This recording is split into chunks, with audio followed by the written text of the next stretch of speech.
Today, I'm back with Nancy Bells, licensed therapist, to discuss retirement transitions. I do think traditionally we've looked at retirement based on a set age, and 65 has been the number that's always been thrown around. And after perhaps hopefully working with the financial advisor, that people have come to the realization that they have enough resources, whether it be savings, pensions, Social Security, that they don't need to rely on earned income anymore. I do think that if people, again, have worked with someone and they have come to the realization that they do have enough assets that they don't need to rely on earned income, they then have the option to retire.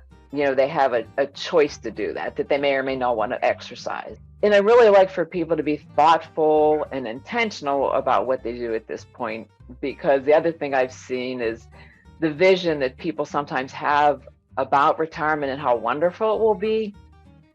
Their reality may not match up to that. And that can be very disappointing.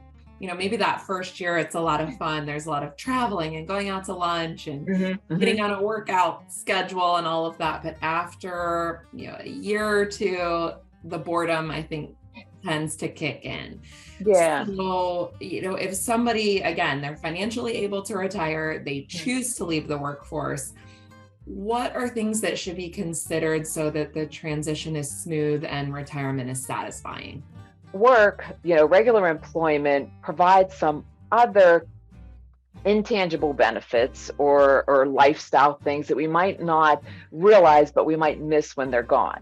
And these are things to build more actively into your retirement.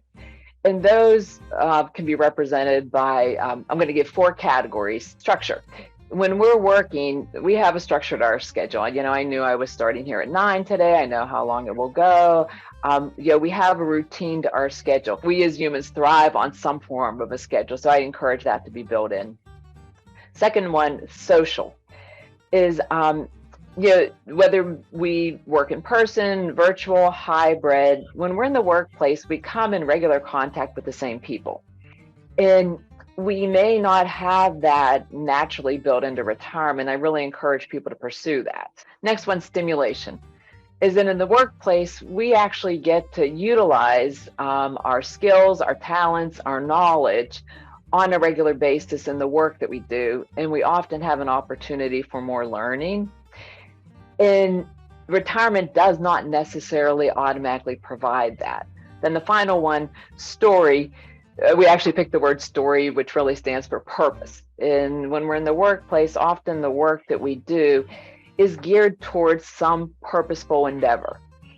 And we as humans actually really do like to be purposeful. I really encourage people to manage their time, to almost treat it like an asset, like someone working with you would treat a portfolio of their investments. And so, just like somebody, if they had a portfolio of their investments, they wouldn't just put it all into like a checking account and let it sit there and have no growth. Is it, that what we would do is we would invest it by picking different sectors. We would try and diversify. We would regularly review it and would rebalance as necessary. When you plan for retirement, it's not like one and done. So I'm retired now, I'm going to pick all my sectors, I'm going to diversify, and this is what I'm going to do for the next 30 years. Nope.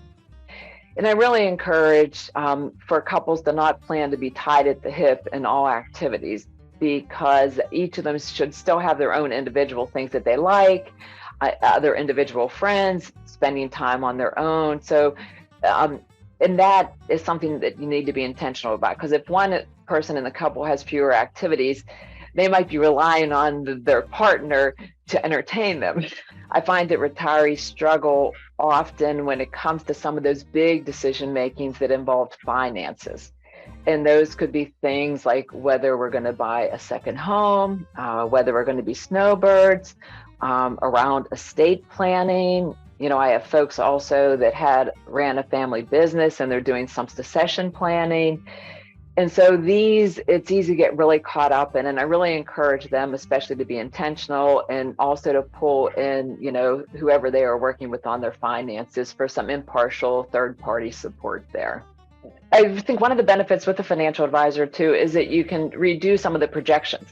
You know, I've had some people that aren't working with a financial advisor and they're considering retirement, and they do some of the online tools and things like that. And those are great for the back of the envelope when you're in your 40s and 50s or whatever, perhaps.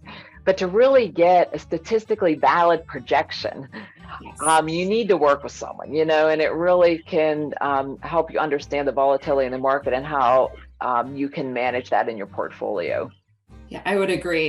You know, what we've seen with some of those online projectors is they tend to really overshoot potential market returns. You know, they have you averaging 10% a year in a 60-40 portfolio. And I'm like, that's really not realistic. So which is why, again, you know, we always err on the conservative side for spending and inflation, and look on portfolio and financial plans, just because we'd rather you do better than than not meet up to those projections. So yeah.